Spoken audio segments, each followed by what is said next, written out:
तुम 2.5 द्वीप में कुछ भी कर लो, उसका तो पाप तुमने सीमा बांध के रखी है, इसलिए स्थूल पापों का, सूक्ष्म पापों का तुम्हें आश्रय होगा। पर अगर तुमने वहाँ की सीमा यानी 2.5 द्वीप की, जम्बू द्वीप की, भरत क्षेत्र की, भारत देश की भी सीमा बनाई है, तो उसके बाहर कोई कुछ पाप भी करे तुम्हें उसका आश्रय बंधन नहीं होगा।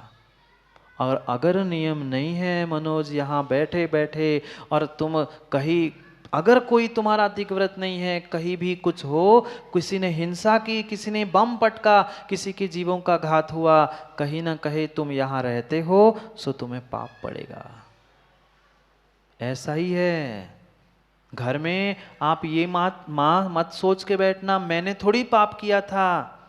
जिस एक घर में साथ में रहते हो, उन घर के किसी भी सदस्य ने अगर कोई पाप किया है, कहीं ना कहीं उसकी अनुमोदना आपके साथ रहने से हुई है, इसलिए आपको उसका भी अनुमोदना से पाप लगेगा।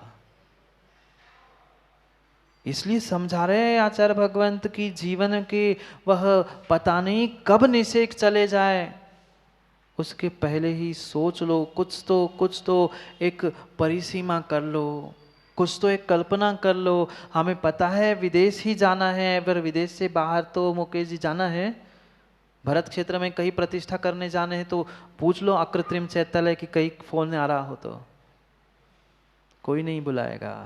भारत में ही तो सब जगह नहीं बुलाते। फिर सोचना, हमें पता है कि हम जहां नहीं जा सकते, कम से कम हम उतनी ही सीमा कर ले।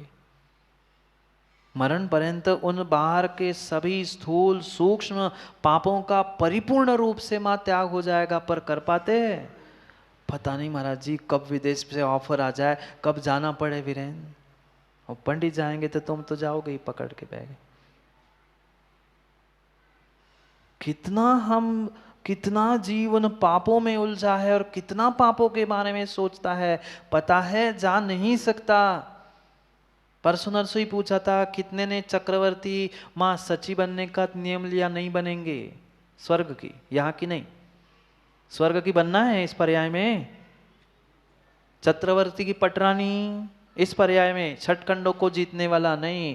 नियम लिया कि चक्रवर्ती नहीं बनेंगे प्रमोद भाई, विधान में नहीं, विधान में तो बनना, पर साक्षात 6 खंडों को जीतने वाला इस पर्याय में बन सकता है क्या? नहीं बन सकता।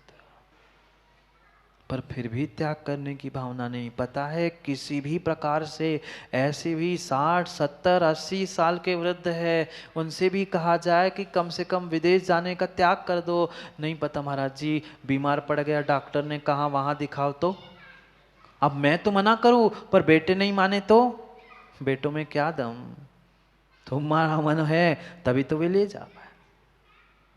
ये सीमा बना लो अपनी, दिग्व्रत जो दिशा है, 10 दिशाओं में सीमा बना लो। ऊंचाई में जाऊंगा तो इतना, नीचा जाऊंगा तो इतना, पूरब में, पश्चिम में, दक्षिण में, उत्तर में, आग्नेय, नैऋत्य, वायव्य, सभी दिशा का प्रमाण बना लो ना। प्रमाण, दिशाओं का प्रमाण, 10 दिशाओं का प्रमाण है। जो 10 दिशा हैं, ऊपर नीचे आजू बाजू, उसकी सीमा बना लो। हर व्यक्ति को मैं बार बार कहता हूँ, अपनी औकात का पता होता है कि मैं जीवन में कितना कमाऊंगा, कहाँ तक मेरी पहुंच है, उससे 10 गुना कर लो। जो किसी ने, अगर तुम्हारी मर्यादा नहीं है, सीमा नहीं है, तो उसके बाहर जो भी पाप होगा, परिपूर्ण रूप से उसका आश्रय आपको ही होगा। रत्नकर्ण सावकाचार में तो आपको जो व्रती है, प्रतिमाधारी है, जिन्होंने उन 12 व्रतों को ग्रहण किया है, जीवन भर के लिए दिग्व्रत सीमा बना ली है, मर्यादा कर ली है, उसको उस सीमा के भीतर महाव्रती कहा है। क्या कह रहे कक्का, क्या सोच रहे कि वही कविता इस भजन गुजरा है, संत साधु बन के विचरो। आचार्य भगवंत रत्नकर्ण श्रावकाचार ग्रंथ में समंत भद्र स्वामी कह रहे हैं, वह अणुव्रति भी महाव्रति के तुल्य है। पर मुकेश जी, तुल्य समान है, महाव्रति है नहीं है। एक स्थान में पहुंचे थे प्रमोद भाई, हम कहीं दक्षिण में विहार कर रहे थे, गोमटेश जा रहे थे, तब एक व्यक्ति आए, बहुत ज्ञानी थे बंगेला जी, और ज्ञानी की कमी थोड़ी है लोगों के पास। उन्होंने कहा, वह 2-3 बच्चे थे साथ में उनके, कोई पहचान के थे, आहार करके लौट रहे थे, बच्चे तो कमंडल पकड़े थे, बगल में चल रहे थे। वे आए महाशय और सीधे मंदिर में घुस गए। उन्होंने ना हाथ जोड़े, ना नमोस्तु किया, कुछ नहीं किया। उन बच्चों, अब बच्चे तो बच्चे, उनसे रहा नहीं गया। उनने पूछा, काय तुम तो बहुत ज्ञानी हो, पंडित हो, अपने आप को विद्वान समझते हो, नमस्कार क्यों नहीं किया? ने कहा, क्यों नमस्कार करूं? समंतभद्र स्वामी मुझे महाव्रती कह रहे हैं, मैं महाव्रती जैसा हूं। ये जो निर्मोही मोहिवान मुने, वह निर्मोही श्रावक श्रेष्ठ है मोही साधु के अपेक्षा से। मैंने दिग्व्रत ले लिया है, मैंने सीमा कर ली है, महाव्रती जैसा हूं। उस समय तो मैंने कुछ नहीं कहा, मैंने क्यों किसको कुछ कहे, पर ये भूल है मुकेश जी, महाव्रती जैसा होना और महाव्रती होना इसमें अंतर है। अगर राजेश जी मैंने आपको कहा आप चक्रवर्ती जैसे हो, भूल मत जाना, तुम चक्रवर्ती हो नहीं हो। अगर चक्रवर्ती होते तो चक्रवर्ती जैसे नहीं कहते, चक्रवर्ती हो ऐसा कहते। ऐसे ही आचार्य महाराज कह रहे, तुम महाव्रती जैसे हो, मात्र उतनी सीमा में। अगर तुमने भारत देश की सीमा की है, मध्य प्रदेश की सीमा की है, जितनी सीमा की है उतनी सीमा में तुमने स्थूल पापों का त्याग किया। बाहर में कुछ भी हो, तुम्हें उससे कोई मतलब नहीं है, इसलिए उस सीमा में, उतनी मर्यादा में तुम महाव्रती के तुल्य हो, समान हो, महाव्रती हो नहीं हो। खुश मत हो जाना, खुश मत हो जाना कि हमें महाराज महाव्रती कह रहे हैं, हम तो मोही मुनि से भी मोह को जीतने से श्रेष्ठ श्रावक है। कितना ही कर लेना, श्रावक श्रावक ही है। साधु के तुल्य भाव, साधु के जैसी भावना, साधु के जैसा सब कुछ तुम धारण कर सकते हो, पर वह साधु नहीं है। साधु जैसे तो मनोज बन सकते हो, कपड़े उतार कर नहीं उतारते, कपड़े उतारकर साधु जैसे बन सकते हो, पर साधु नहीं हो। ऐसी महाव्रती जैसे हो, चक्रवर्ती जैसे हो, पर हो नहीं हो। बार बार कह रहे, इसलिए तो सोचो समझो, जब आपकी तुलना, एक श्रावक की तुलना महाव्रती के साथ हो रही, दिगंबर साधु के साथ हो रही है, कितना सोचना पड़ेगा शेखर पंडित जी।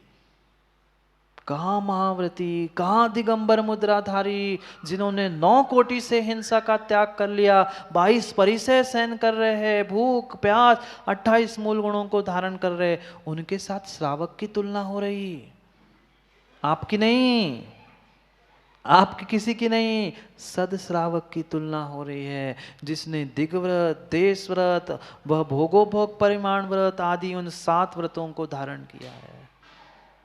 यहाँ शिवकोटि महाराज की अपेक्षा से ये 3 गुणव्रत है, दिग्व्रत, अनर्थ दंड और भोगो भोग परिसंख्यान। किसी आचार्य भगवंत की अपेक्षा से दिग्व्रत, देशव्रत और अनर्थ दंड, ये 3 उन्होंने गुणव्रतों में ग्रहण किए। ये नहीं विकल्प करना कि ऐसा क्यों और ऐसा क्यों, आचार्य भगवंतों की अपनी अपनी अपनी अपनी अपेक्षा है।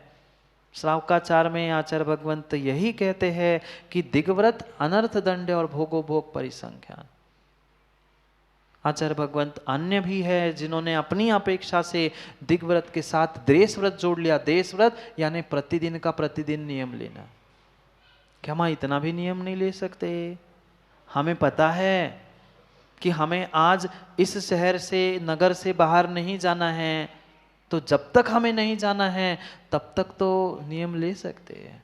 पर महाराज जी उतने में कोई समाचार आया, जाना पड़ा तो डर गया, डर गया, और जो डर गया सो मर गया। भले ही प्राण निकल नहीं जाए, पर सम्यक के प्राण तो चले ही गए। सम्यक दर्शन के तो प्राण चले गए, क्योंकि सम्यक दृष्टि को भय नहीं होता, 7 भयों से दूर होता है सच्चा सम्यक दृष्टि जीव। निर्णय करता है जीवन का, ठीक है मैंने जीवन भर के लिए भारत की सीमा की है, तो एक दिन के लिए आज मात्र सागर नगर की सीमा करता हूं।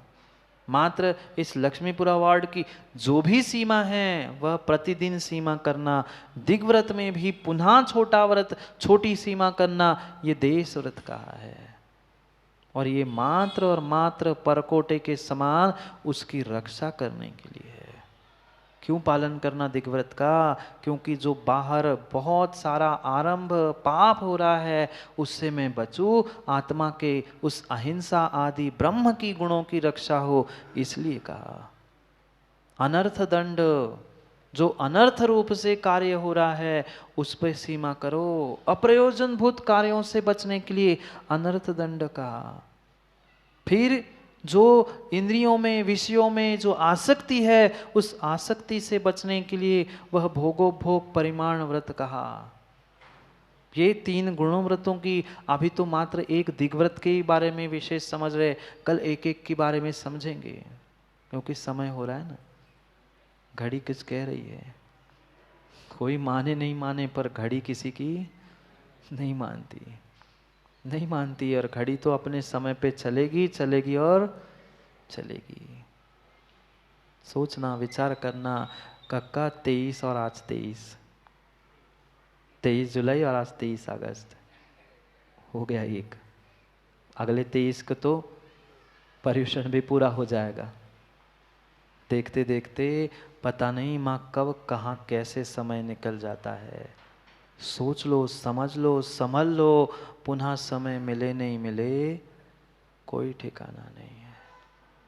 इसलिए जितना जैसा समय मिला है ऐसा वैसा हमें उस समय को प्राप्त करना है।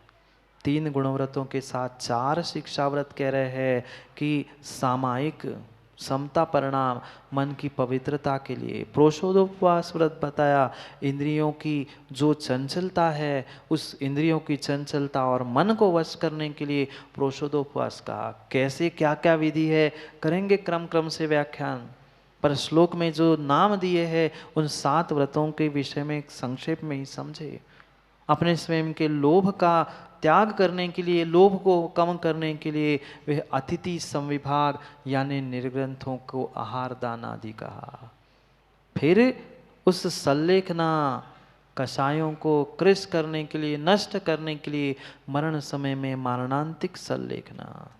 मरण समय में अमरण नहीं, कुमरण नहीं कहा, कभी भी सल्लेखना लेके बैठ जाओ। मरणांतिक, मरण आते ही सल्लेखना। इत्येवं तच्चतुष्टयम्, ये 4 और वे 3 ऐसे 7 शील व्रत बताए। क्यों? देहिनाम स्वर्ग मोक्षैक साधनम निश्चित क्रमम। ये व्रत संसारी जीवों की रक्षा करते हैं पापों से, नरकों से, संसार से, और ये ही स्वर्ग और मोक्ष के साधन हैं। स्वर्ग मोक्षैक साधनम, स्वर्ग और मोक्ष का एक कोई साधन श्रावक के हाथ में है तो ये शील व्रत है। साधु तो बनना पड़ेगा, साधु बन के ही जाओगे, पर साधु बनने का अभ्यास, साधु बनने के गुण, उनके जैसे बनने के भाव तभी आएंगे जब इन 7 शील व्रतों को धारण करोगे। इसलिए कह रहे हैं पहले स्वर्ग और फिर मोक्ष। साक्षात स्वर्ग का साधन है और परंपरा से मोक्ष का भी साधन है, ऐसा निश्चित क्रम। ये क्रम समझ लो, बिल्कुल भी इस क्रम में भूल मत कर लेना। ये ही क्रम से कल्याण होगा, अन्यथा नहीं होगा। समय हो गया संजीव भाई। समय किसका? घड़ी का तो महेंद्र भाई हो ही गया है समय। इन 7 व्रतों को धारण करने का समय हुआ। अपने आत्मा के गुणों की रक्षा करने का समय हुआ। माँ बेटों की, सबकी, सब परिवार की रक्षा कर ली। अब अपने स्वयं की रक्षा करने का समय आया है। स्वयं के गुणों की, स्वयं के शील की, स्वयं के आत्मा की रक्षा कर लो। और उसकी रक्षा ये शील रूपी परकोटा ही कर सकता है। 7 शील व्रत रूपी परकोटे जिसके पास है वो ही रक्षा करता है। और वो ही सच्चा सम्यक दृष्टि जीव होता है जो प्रति समय ये भावना भाता है, संत साधु कक्का याद करो, संत साधु बन के विचरो, वह घड़ी कब आएगी, आएगा वैराग्य मुझको, चल पड़े मोक्ष पथ पे, वह घड़ी कब आएगी। सम्यक दृष्टि की प्रति समय यही भावना होती है, मैं कैसे उस पापों में सीमा करूं, पाप तो कर रहा हूं पर कैसे कम करूं। इसलिए वह दिग्व्रत बताया, जितनी सीमा में तुमने मर्यादा बना के रखी है उसके बाहर के पापों का त्याग, ये दिग्व्रत है जीवन पर्यंत। वो भी स्थूल रूप से, सूक्ष्म तो बात ही नहीं कर रहे श्रावकों को। उतना स्थूल स्थूल माँ मोटा मोटी त्याग कर लो ना पापों का, कल्याण हो जाएगा। पर तभी समझ में आएगा जब समझ साथ देगी। समझ तभी आती है जब समय निकल जाता है। परम सत्य प्रमोद भाई, जब समय होता है तो समझ नहीं होती, और जब समझ आती है तब समय निकल गया होता है। अभी भी समय बचा है राजेश जी, अभी व्रतों का भी 1 महीना है और भी थोड़ा सा समय बचा है। फिर क्या पता 1 चले गए, 2 चले गए, 3 चले गए, वह अब पता नहीं किसका कहाँ नंबर है। उसके पहले समझो, सोचो हमें क्या करना है और क्या नहीं करना। करेंगे पुनः कल अगले उन एक एक व्रतों के विषय में चर्चा, कि कितना कितना अनावश्यक रूप से हमने उन अनर्थ दंडों को किया, कितने प्रकार से हमने उस दिग्व्रत, देश व्रत आदि व्रतों में अतिचार लगाए। करेंगे पर कल चर्चा, क्योंकि आज का समय हो गया है।